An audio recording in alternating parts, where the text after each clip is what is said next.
What's up guys, this is SymmetryHD, and in today's Photoshop CS6 tutorial, I'm going to be teaching you how to use the iris blur.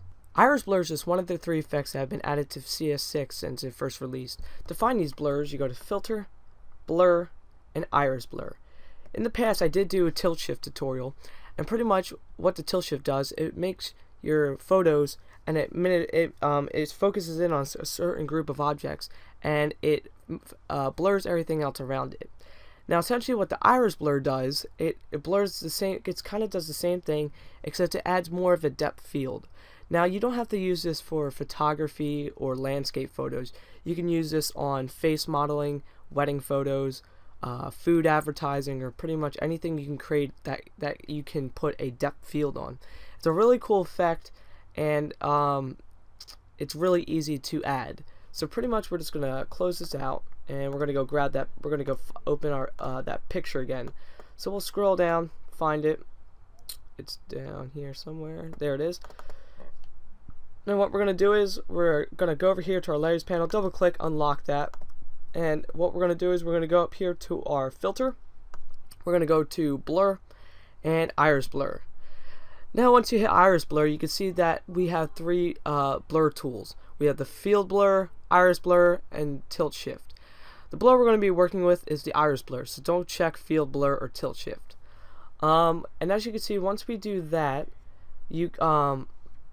we have these circles here, and pretty much what this center circle does, that's what it's going to be focusing on. That's going to be the main focal point of our picture.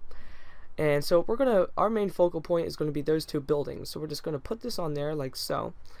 And also, our main focus points are going to be this long strip of hotels or buildings here. So to actually adjust and move it, we're going to go to the sides and we're going to stretch it out like so.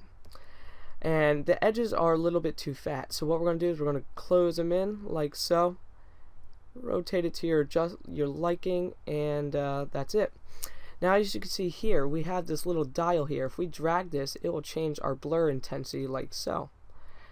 Now, the blur that we want, we probably, for this picture, because depending on your picture is how high you want the blur, we're going to keep this at 20. And once you see that, it blurs out and it focuses on this. Actually, we're just going to move in the outer angles like so.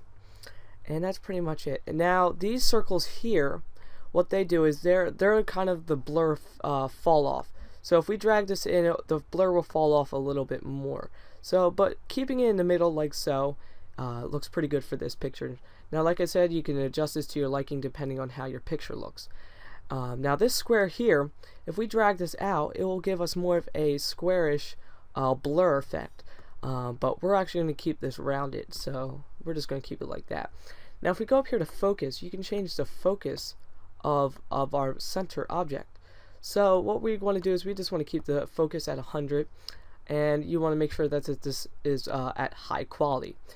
Now, if you're not seeing the blur, to fix that, what you want to do is you want to go up here to our toolbar, and if preview is not checked, you want to make sure that is checked. Once you hit checked, you should be able to see our blur effect.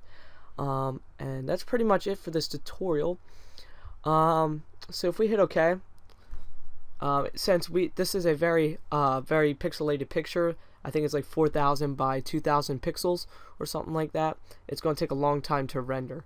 But you can do this pretty much with any kind of picture you want, like I said before. Now, say you wanted to select someone's face, but you didn't want to blur out their face. You wanted to just blur the background out. Now, if you wanted to do that, what you could do is you would get your tool. You can either get the round marquee tool or the magic wand tool. What you do then next is you would select the person's face, and once you're done selecting it, you would right click inside your selected area and hit inverse. Once you hit inverse, it will select everything outside and around your area that you just selected. By doing this, it will only blur out the image, everything that's behind it, or anything that you really don't want to blur out. So once you're done that, you will get a pretty nice seamless depth field that will look really cool and add a nice simple effect to your photos.